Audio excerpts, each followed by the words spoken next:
Hello, lovely friend. I am Dr. Mary Barson. And I'm Dr. Lucy Burns. We are doctors and weight management and metabolic health experts. and this is the Real Health and Weight Loss Podcast.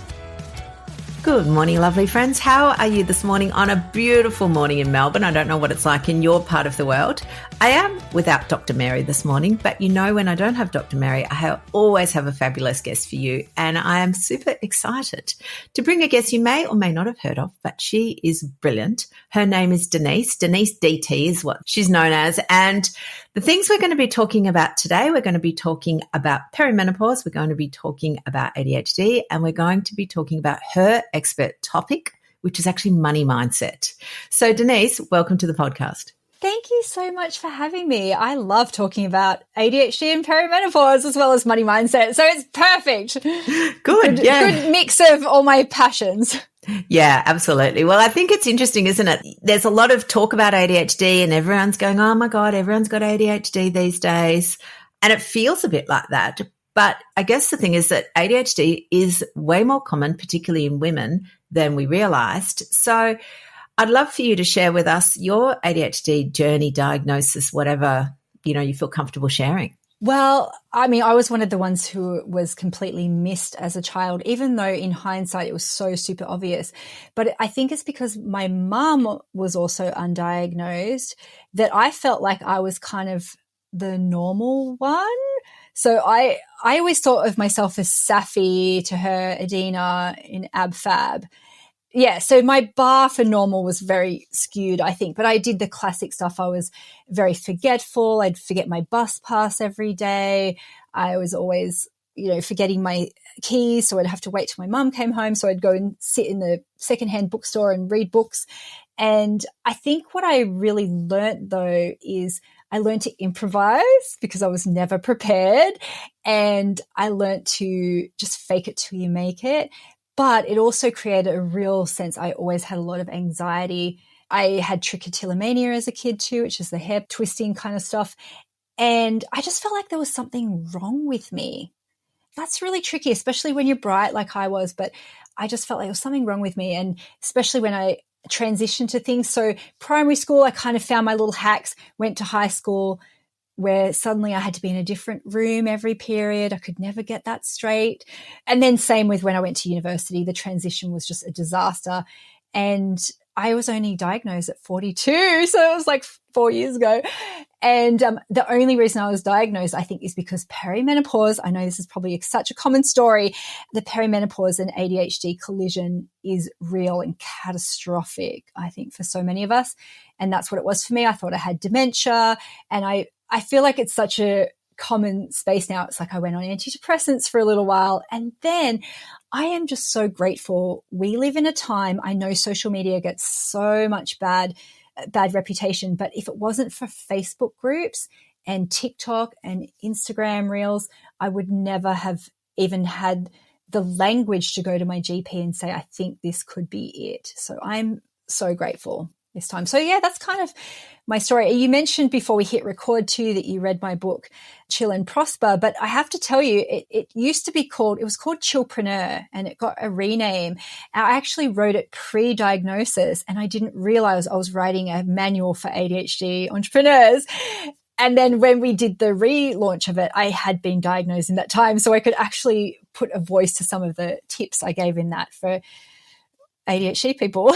Yeah, absolutely. And again, I think I read that book and I go, oh my God, this is so good. This is me. I lose my keys all the time. And I think the thing with ADHD is it's for women present differently to men, or girls present differently to boys. So the classic was, the archetype is always, the boy that's disrupting, the boy that's loud, the boy that's naughty, the boy that doesn't listen, the boy that's banging things in the background. Whereas girls are often, their hyperactivity may not necessarily be obvious. It's inside their brain, and they're off with 100 tabs open. But the interesting thing for me, and I don't know if this was you, is like chronic lateness. I just could not get myself on time anywhere. It's such an obvious thing. People go, well, just turn up on time. I go, yeah, thanks for that tip. But being able to do that, I don't know what it was. I just wasn't able to do it. No, and I mean, that's what it was with my mum too, right? So my mum would always be late for picking me up and things like that. So I feel like I did create some coping mechanisms from a very young age, but I was never really late when I started to be able to control my time, but I would be just on time, and I would have manipulated time and space and, done all these things just to get me there on time. And recently I've got a friend who is one of those people who's half an hour early to things. And so I said it was for a dance thing. We're both in an adults ballet studio. And I said, look, I know you have anxiety about getting places early, so why don't you tell me what time you want me to pick you up? And it was such this amazing thing. We got there and I went, we got to park right next to the venue. We weren't arriving sweaty and stressed. We got to the change room. We got to pick the best spot. And I was like, how has no one told me about this? But of course they had. And I just went, oh, this is such an interesting experience, because I remember saying to someone, I always just get somewhere right on time. And she goes, oh, you mustn't have anxiety. And I said, oh, no. There's plenty of anxiety involved in that. It's just, it's really hard to change behavior. Yeah. And I think that's one of the things with ADHD. People get time blindness, and it's really hard to estimate exactly how long something is going to take you. And we tend to underestimate it rather than overestimate it. So, yeah, I just used to think, in my head, no matter where I go, it's going to take half an hour. Like, go to the airport. Oh, that'll be half an hour, even though it's like 50 minutes to the airport from my house. Go, to the next suburb, that'll be half an hour. So, it's nuts. It is nuts. And also I think now too, we can use a bit of technology for that to go, how long do things take? And it's just it's fascinating how we don't learn from that either, right? We do it again and again. And I think every ADHD person has had that experience of like running sweaty to the plane. And even I actually got back from the airport on Monday night, and I just got into my Uber and he popped the truck and I went, my suitcase. And I had to run back into the airport because I said, it's okay if you want to cancel. He goes, no, I'll just go around. And I'd just forgotten my suitcase. Yeah. Yes. I just left it behind. Yeah. So I was like, I cannot be trusted as an adult. But I think too, so many bits of my work is like, how can we automate things? How can we give ourselves as much grace as possible? But also, I think we often have so much self-blame and shame around our behaviors, and giving ourselves grace. And I think for me, getting a label was so healing for me. Yeah, it's pretty validating, isn't it? It absolutely is. And when someone new gets diagnosed, I congratulate them. And I'm like, your membership card is in the post, but no one's going to remember to send it. And it's such a validating thing. I felt the same way though with perimenopause. I had a lot of people almost gaslight me about it and go, no, don't give in to the propaganda. And I was like, we would never say this to a teenager who's experiencing their first period. We wouldn't say it's all in your head, because it is just a part of life. And there's so much gaslighting around medical stuff for women in general, but I just have found it so validating to go, oh, this is my thing. And I've also since found out that I've dyscalculia as well. Oh, yeah. And that's like dyslexia with numbers. And it's just, that's been healing with me too, to go, I can't process numbers like that, because from a money mindset point of view, I actually tied that quite closely with, I really struggle with math, so therefore I'm bad with money, even though they're separate things. Yeah, that's interesting. It's interesting, the stories, isn't it, that our brain gets two bits of information, creates a story, and that then becomes fact in our mind. Absolutely. And I'll see this with money mindset stuff too. People who have grown up in the exact same household, same experiences, and they have very different viewpoints on money, very different money experiences. So there's a real nature-nurture side that I find very fascinating to my work sometimes, is to dig out some of those money stories, but what did you make them mean? And what did you create from that experience? Yeah, absolutely. And look, it's interesting. We talk quite a bit about health, how people want to approach their health. And it can be very similar to money in that they've got stories around what that, what their behavior means, or that, things they can't do or things they'll never achieve. But tell us a little bit about what money mindset actually means for people that may not have any experience with it. Oh, absolutely. So money mindset really is just our collection of stories and thoughts and beliefs that we have about money. And my work is really helping people to understand those things, because we want to be able to understand our patterns and to see where our sabotages lie. And definitely in the world of money, pay, there's obviously huge disparity around pay and things like that. So I'm not saying that doesn't exist, but it's just like, what do we have control over with our money? And we don't realize sometimes until we dig it out and do excavation work, is what I call it. We don't realize how much we've accumulated, not just from our own experiences with maybe our own family, but even the time that we grow up in, what messages around money are in TV shows, movies.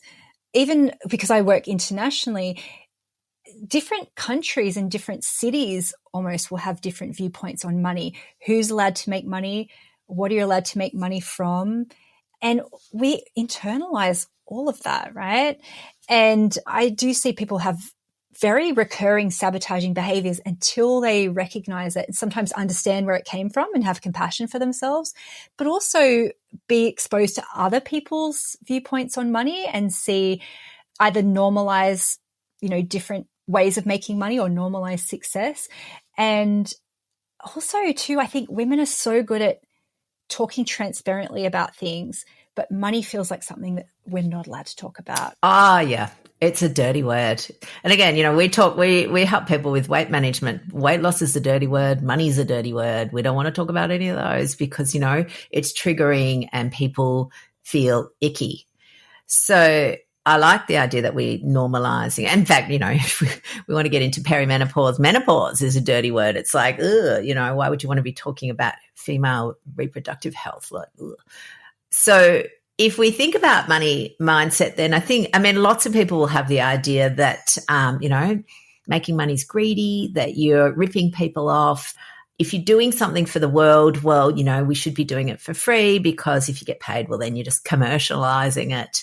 What are your thoughts around those sorts of processes? Oh, you should do it for free thing is so interesting, because so much of that is pointed towards women and women's work, right? And so especially if you're doing something like creating a podcast, creating a blog, I find that some creators will struggle to monetize things like that because it's almost seen as women's work to help other people and to share information and especially if our work is related to women's issues or related to emotional labor, right? So I see this particularly for people who are in the health fields, in the wellness fields, but also dance teachers. It's like, if you're doing it for the love of dance, you shouldn't make money out of it. If you're helping someone with a very personal thing, like, a health problem, or, like in the very delicate fields, like if you're helping people with around death or being a doula or something like that, it's like that's seen as women's work and you shouldn't charge for it. I think what's fun though is to start to look at the nuances around what you've been taught. So you can kind of go, oh yeah, my dad said rich people are greedy, right? But it's looking at the nuances around that. So one of the things I like to dive into is, what's your relationship between work and money? And for people who are kind of our age, I think most of us had a very analog childhood, and also work was very linear, and you work for an hour, you get paid for an hour. And it had this very easy to understand relationship. Yeah, it was transactional. Time equals money. Exactly. And it made sense. The formula works, right? And then suddenly, for me, it was probably not until really university that I started using the internet and stuff like that, but also even understanding the concept of, wow, you could get paid for more than just an hour of your time. And so for me, that kind of came in my early 20s when I wrote an ebook that was for sale, right? It was like, hang on, the relationship, the formula does not compute in my brain. And even to the point when I did my first audiobook of my self-published book, I felt so guilty when someone bought it because I felt like, where's my effort in this? Yeah. That's already happened. Yeah. So I felt like anyone who bought it, and it was like $10, I thought, I need to call them and dictate this book to them over the phone to earn this money. Yes. And so I just think even just exploring that's got nothing to do with what our parents said necessarily, but it's just like there was a point where the math didn't math for a lot of us. And I still think, even though I've been in the entrepreneurial world for a long time and I feel like everyone knows about the entrepreneurial world, it still is for most people, that is their relationship with work and money. I do a thing, I get paid for a thing. And so then if we go outside the bounds of what is seen as real work or hard work versus easy work, you start to come across your own limiting beliefs around that.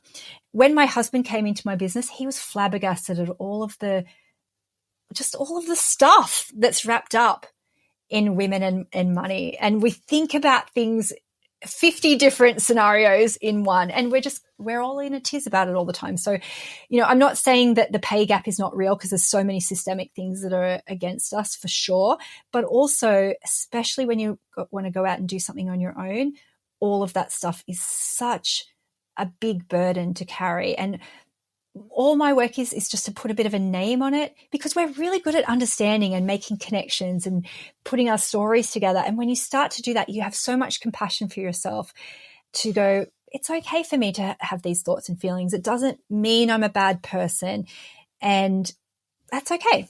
Yeah, absolutely. And I love what you're doing there because really what you're taking is societal, cultural norms around money and recognizing there's a difference between how men are culturally raised often and how women are. And women's work traditionally, because many women's jobs are around caring, and caring should be free. And that if you charge something, then you're uncaring. And how can you be in that job then if you're uncaring? So I think it's really interesting. And certainly, obviously, as a doctor, talking to many, many female colleagues who do a lot of complex, long medical consults, as opposed to the quick fix, maybe a short, ingrown toenail it's actually easy. People will save their hard problems for the lady doctor because she listens and understands, and they'll do the quick stuff for the man doctor. And so the man doctor's over there making buckets of money going, yay, this is easy. Meanwhile, the lady doctor is untangling the perimenopause, the ADHD, the trauma, the mental load that women are carrying, and that takes time. And she then feels guilty to charge that patient. And so then she gets into this little spiral where she's exhausted trying to service all the people for hardly any money. They then develop resentment, burnout, and leave the profession. Exactly, right? And the flip side of that, where especially people in a caring profession, I always try to get them to think, okay, you're in this because you want to help people. But actually, when you are undercharging, over-delivering, feeling guilty about it, all of those things, you're really capped of how many people you can help, even if you burn yourself out immensely, right? But when you get to a stage where you feel like it's a win-win transaction, so that for some people that is boundaries as well and charging appropriately, it can then sometimes buy back some time and energy so you can create other things too. So I know some industries are really strict on, what else you can create, but, be able to write a book, to be able to do keynotes and speaking. It's not a all or nothing approach, but sometimes it is that bandwidth, that mental bandwidth, right? To be able to go, what else can I do to create things for people? And that's when industry appropriate, some people have then created low cost e-courses or group programs or things that are a bit more affordable, but a bit more high leverage with more people. So you actually can have a bigger impact, but without feeling like it's at the cost of your own well-being, sanity, health, etc. And we can very easily fall into that martyrdom trap, but it limits our impact. It really does. Yeah, Totally.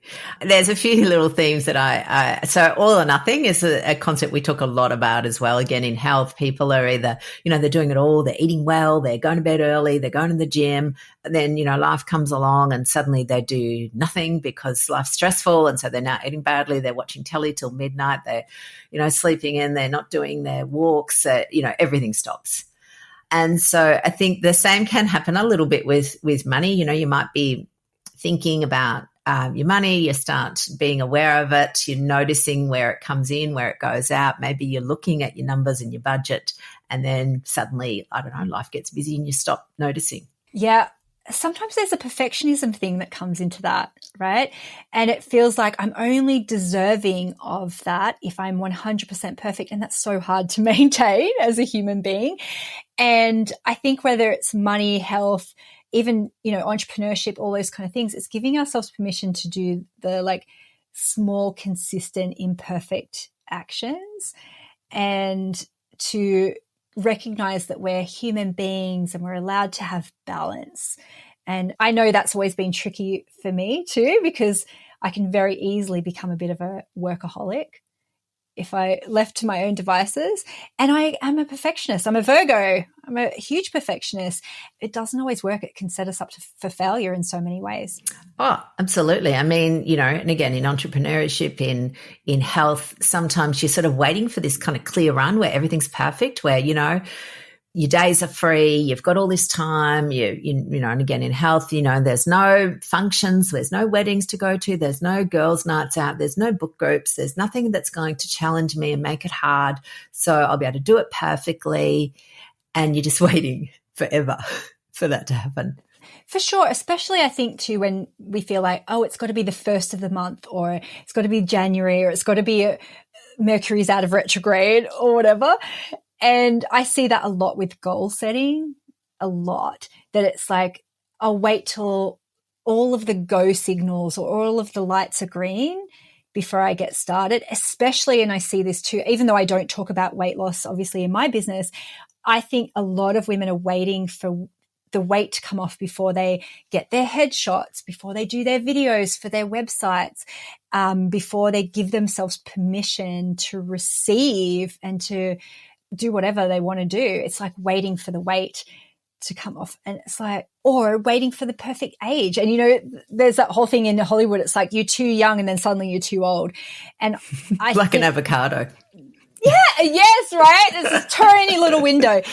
And I just think we're just in such a great time now where we can see that we can create our own culture. Like there's no time that's right anytime, and especially if you're waiting for other people to tell you when it's the right time, or you're waiting for permission, you just have to just do it yourself and just decide today.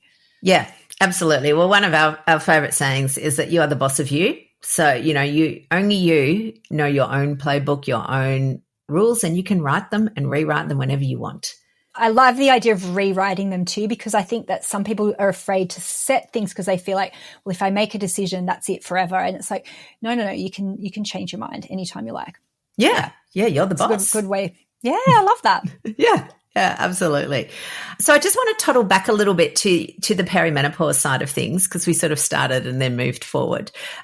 Tell me how, I know for a lot of women that have had trouble, and you mentioned it about medical gaslighting, having trouble finding health practitioners that are listening to them. How did you go? Did you, you might have been lucky, you might have had a lovely doctor who was already onto it, or did you have some trouble? How did it go for you? Well, my GP is actually such a beautiful person, and I felt like because I was seeing him when I had my 3 kids within like 2 years, you just feel like you're always going to the doctor for something, whether either you're pregnant or with your kids. And so I felt like he was really open-minded, but he didn't necessarily, I didn't know how to articulate it. So I did go on antidepressants first, which I know is a very common thing for a lot of people who they don't know really what the symptoms are. But also I know myself, I felt very ashamed about even going on antidepressants. So I suffered for a lot longer than I needed to. I never would have judged anyone else for doing it, but I was judging myself because I felt like I should have just done something different. And I remember seeing a post on Instagram from someone that said, before you go on antidepressants, you should be, walking 30 minutes a day, making sure you're eating 5, fruits and vegetables. And I was like, I couldn't even shower. Yeah. Yes. I just was on the couch staring into the distance, and because I know now that it was the perimenopause ADHD thing, I remember thinking, I couldn't remember people's names. I was like, I've got dementia. This is clearly what's happening.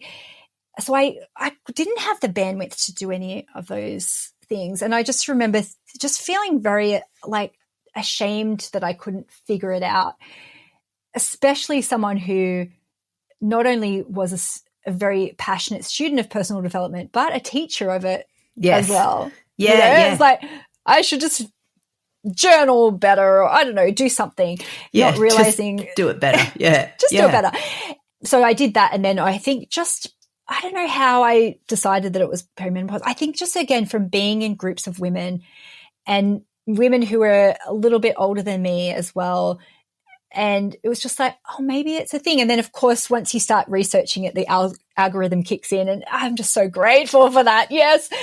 And I was like, oh, maybe this is a thing. And so I'm so grateful for people who create checklists and, is this you? And it was just asking my doctor, and he actually said, look, I'm not an expert in this. Go and see this other lady. And that was so great. The information we can share with each other is priceless.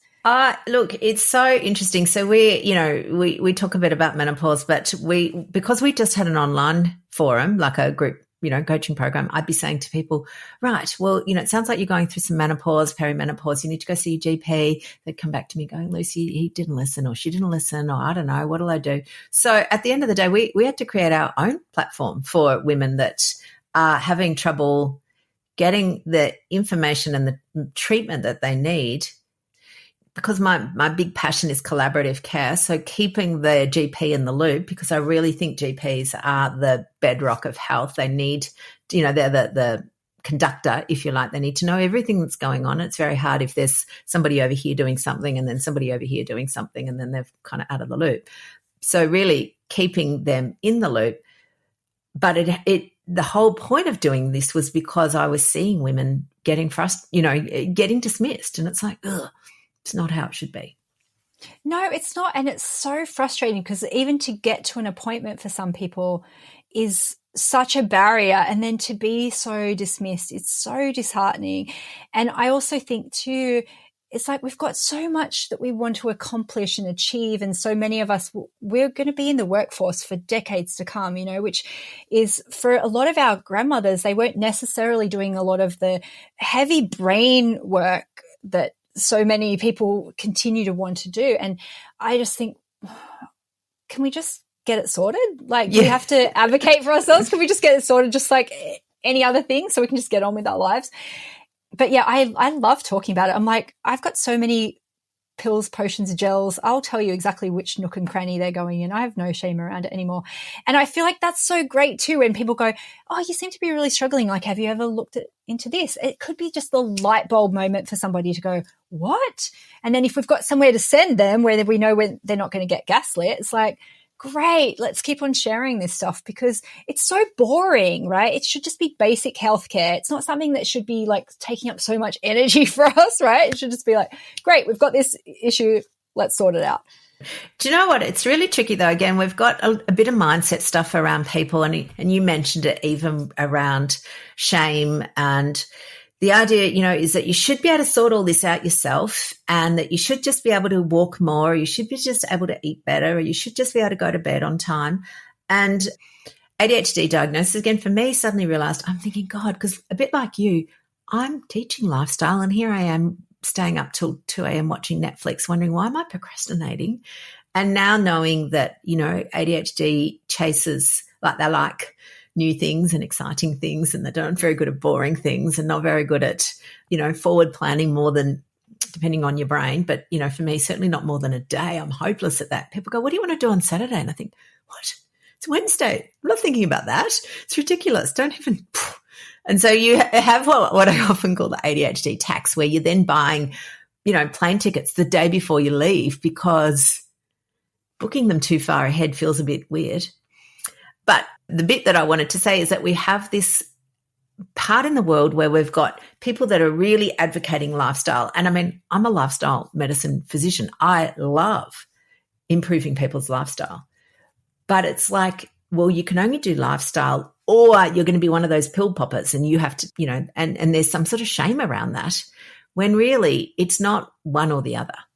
No, it's not. And I feel the same way too, where I see people shaming people taking like weight loss injections and stuff like that now. And I just think, again, healthcare should just be basic stuff. We've got so many things that we all want to do in the world. If someone wants to take care of their lifelong weight problem with an injection, who cares? Maybe it then gives them the bandwidth to do other cool stuff in their life. So I don't know. I just think I had to get over that myself. I know I did, of that thing of it's cheating or I should try harder. And once I got over that first hump, I was like, what else could science do for me? This is amazing. Why have I been trying to do life like the hard way? Yes. And it's not even like thinking about, oh, it's the cheat mode. It's just like, again, it's so boring. Can I just fix that problem so I never have to think about it again? And I do talk about that a little bit in my book, right, where I go, if you lose your keys all the time, get an electronic keypad for your house. And I've never had to have that problem ever again. And I'm a big fan of automation, of using technology to help us in the things that we struggle with, because I don't want to spend my life coming up with systems for how I can remember my keys better, because it's just not an important part of my life. And I think it's the same with anything. If there's something that you're struggling with, an automation can help it, or not necessarily always a pill, but, you know, if something can help you, why not do that thing? Yes, I know. And if you need help, there's no shame in needing help. We're not islands. We're not experts in every single thing in our life. And sometimes, you know, having somebody shine a light on things. And again, before we started, I was talking about your books and somebody had recommended them. And initially, the first book I read, and it took me ages to even open it because I didn't like the title. Totally. I hear this all the time. I know. And again, it's so ridiculous because there I was going, well, I'm not going to read this book that could help me because I don't like the title. I mean, you know, the nose, the face, the spite. I just thought, and so another person one day said, just read it. And so I started reading it. I thought, oh my God, it's like speaking to me. This is, you know, this is my person. I hear you. I hear what you're saying. I'm going to listen. I'm starting to do it. And you suddenly go, a barrier that you've just invented, like I've just invented it, was stopping me doing and learning something from somebody fabulous. Well, I think there's a little bit of oppositional defiance, I think sometimes. And I've heard this with ADHD diagnoses where people go, well, it's so trendy, so I'm not going to even do it. And it's like, it's okay just to do something that's easy. It's okay. It's also okay to learn from other people and not have to reinvent the wheel all the time. But I do think, though, there is a gendered thing there too, of like being self-sufficient sometimes, being the good girl, figuring it out ourselves. And what it reminds me of is my grandmother used to say, I don't want to make a fuss. And my mother-in-law was out in Australia. She's English. And she had a real funny turn because the heat was too much for her. And I had to call an ambulance for her. And I really thought she had like carked it. Gone, right? I was like, great, I've killed my mother-in-law. And the thing that she said as she was being wheeled into the ambulance was, I don't want to make a fuss. Yes. And I'm just like, for God's sake, like that is such a big thing, right? Of going, I'll figure it out myself. I don't want to make a fuss. I don't want to be a burden, or I don't want to take up something that someone else could have. There's someone more deserving out there than me. Oh, absolutely. I have to tell you, every time I hear about shortages around medication, around menopause or ADHD, I do feel guilty. Yeah. I do feel guilty. I think, oh no, there's a shortage, so maybe I shouldn't take mine. And I'm like, oh no. Like I need this to function in the world. It's okay for me to have it. I also think the thing that shifted my mindset around medication too was, so I have a son who's medicated with ADHD as well, is I see people feel really guilty about that, and they feel like it's the last resort, and they feel like they're giving in.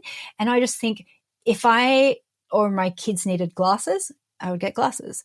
If I had diabetes and I needed insulin because I couldn't survive without that hormone, I wouldn't even think twice about doing that for my kids and for myself. But there's something there about menopause, or there's something there about ADHD where it's felt like if I tried harder, I wouldn't need to resort to that. Yeah. And, I'd pop the weight loss medications into that category as well. It's like it's an optional extra, and it's not. People deserve to feel well. They deserve to be functioning optimally.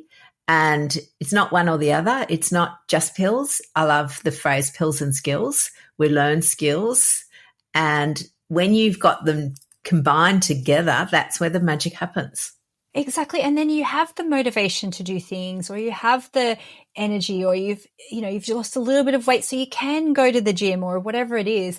But it's sometimes those things are like the motivation, and ADHD meds, they don't magically make your life easier.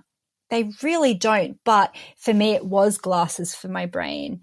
And same with the, going on HRT, it was like, oh, I actually can remember my own name again. Like, okay, maybe now I can eat properly because I actually have the bandwidth to do it.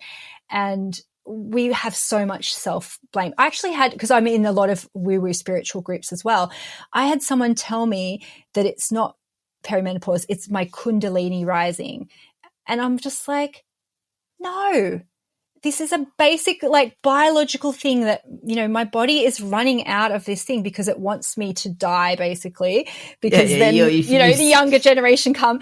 But it's like, I'm not going to put up with that. Sorry. And I did for a little bit because I was worried about the judgment of things. Yeah, because you've given in. Absolutely. And the same thing happened to me actually when I was having kids, and some of the decisions I made early on were really out of feeling guilty if it took me so long to even get nipple shields when I was breastfeeding my second kid because I felt so bad about it. And then I put them on, I was like, oh my God, why did I put myself through it with so much stress?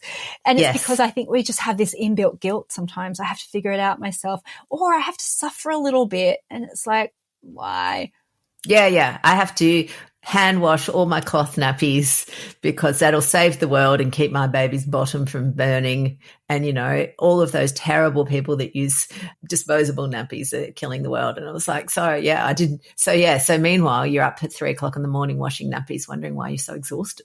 Oh my God, yes, exactly. And also just because other people have had to suffer in the past doesn't mean we have to. And I see that a lot actually in comments where people will go, well, it was smooth sailing for me, so why are you so precious about it? And it's like, I think you forget, it's just like childbirth, right? It's like you forgot maybe how bad it was for you, or maybe you're one of the lucky people who didn't need it, and that's great. But I'm like, oh no, I've got so much stuff I want to do. Yeah, absolutely. I think it's really interesting how, again, women can do this. They can invalidate other women's experiences. And I just sort of remind them, well, pregnancy, you've got some people who sail through, they don't even know they're pregnant half the time. And then you've got other people who are hospitalized with severe morning sickness. They're not faking it. They're not giving in. Their body, for whatever reason, they are experiencing this hideous condition. And it's the same with menopause. You'll have a few people that, come through, but, lots who don't, lots who don't realize their symptoms of menopause or perimenopause. But at the end of the day, I always say to people, menopause is like the greatest disruption to our hormonal life. It has ongoing sequelae for brain, bones, heart, not just now, but into the future. And we need to take it seriously, not just think it's a luxury item. Yeah. Oh God, I love that. But the thing is, it still is, it is expensive, all the bits and pieces. And I'm just like, the brain drain that is happening too, it's so short-sighted. So the more that they can put on the PBS, I think it's going to be great, because we need to take this seriously, because it is debilitating, and it's costing our country money if we can't have women functioning as they need to be. Oh, absolutely. And, so interesting, because I often think about the phrase, and it's a slur, it's what we will use to denigrate when you go, oh, stupid old woman. and you think the old woman being stupid is, or I'm behaving like an old woman. Why am I doing this? I'm being like an old woman. And sometimes I think, well, it's probably because in the olden days, these women were going through menopause. Their brains were foggy. They couldn't think. And they had the itchiest vaginas in the world. And they were so, and I know before I was, got stuff for that, my itchy vagina made me so cranky. Yeah. Yes. I feel so much compassion now. And I do think when you're younger, you'd have some older woman in the workplace who was a bit forgetful, and you'd think, come on, Janet, get yourself together. I have so much compassion now because they were raw dogging it. Like they were. Yes, they weren't. There was nothing for them. I feel so bad now that I was so judgy, but I was. And not to mention some of these poor older women in nursing homes who can't even articulate, that they've got dry eyes and dry vaginas and they're miserable. And I just think, oh no, we're so lucky. We're so lucky to be here now. Yeah. Yeah. I think, and again, soon it will become more mainstream, and that'll be great when, more doctors are educated on how to manage menopause, because it's actually not that hard, but it's more just unpacking the barriers and the misinformation that's happened from historical data. Yeah. My sister-in-law is diabetic, so she's got a pump, right? And I think, how good it will be when we'll be able to tailor what we need based on our cycle, even with ADHD meds, because as we know now that they don't always work the same way throughout our cycle. And it'll be so great to just get a little message in the morning saying, okay, you need a little bit of this, a little bit of that, and it's all delivered to you. And that's what is coming for sure. And it's coming because people are talking about it and advocating for it and not suffering in silence because we feel like we have to. And that's what's really exciting, I think, especially for those of us who have kids. It's exciting to know what's coming for them. Yeah, absolutely. Absolutely. I know the future is bright. It is, exactly. And what my daughter says, she's 7, my youngest one, if and sometimes you go, oh, you're all right. And she goes, you don't know what it feels like in my body. God, she's a good advocate. I know. And it's like, she's so just like, no, you don't understand. It's my body and I feel the feelings. And it's such the opposite of what our grandmothers were taught of, like, don't make a fuss and, pretend everything's okay. And I'm like, oh, that's so good. Children should be seen and not heard. Exactly. And I just think, no, she's just going to be like, no, this is what's happening in my body and it's real. And I'm like, oh, that's great. I do have hope for that. Yeah, absolutely. Yes, we want to empower women, not disempower them. And and again, sometimes, and I think it's just learning that all women's experiences are valid. As women, we can sometimes be judgy, and again, just bringing self-awareness to that and noticing it and going, oh, isn't that interesting? I realize I'm, judging somebody on this, or this is the story. And when we do that judging bit, and I know you teach this in your courses and whatnot, is that it's actually our own story. It's our own story that we're judging. It is, absolutely. And, when we can normalize conversations like this about money, you will realize, like, oh, that's not real. That's just something that I've experienced or that I've seen. And I think we can stop judging each other for our pricing, for, what we decide to charge for things, what we spend money on, how we earn our money. I think that's coming as well. But again, if you've never seen never seen a woman earn money, of course it's going to feel new and scary. My mum didn't have much economic power. My grandmother certainly didn't. And so it feels like it's a new and scary avenue. And so the more we can share and help and encourage each other, the better that we'll be able to master this money thing as well, because we are shown to be better with money than men sometimes when we have it. And it should just be a normal part of our lives that we're allowed to talk about money. We're allowed to participate in the world of money. Yeah, absolutely. I love that. Denise, this has been a great conversation. I love it. I love talking about mindset around, menopause, ADHD, health, money, all of the things. It's been fabulous. Thank you so much for your time today.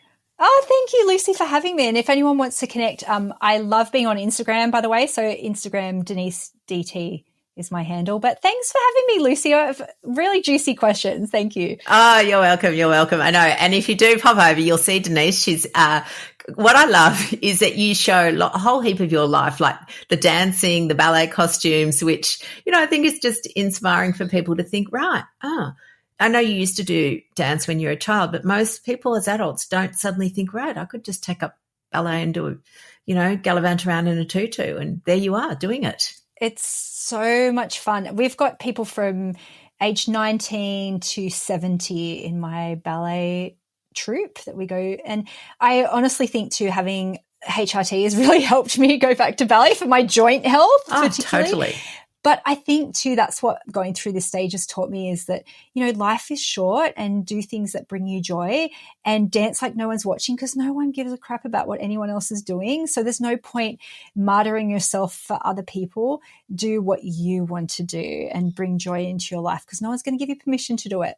No, I love that. I love that. Dance like no one's watching. Do what brings you joy. Perfect.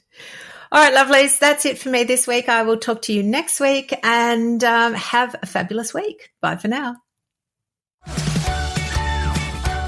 The information shared on the Real Health and Weight Loss podcast, including show notes and links, provides general information only. It is not a substitute, nor is it intended to provide individualised medical advice, diagnosis, or treatment, nor can it be construed as such.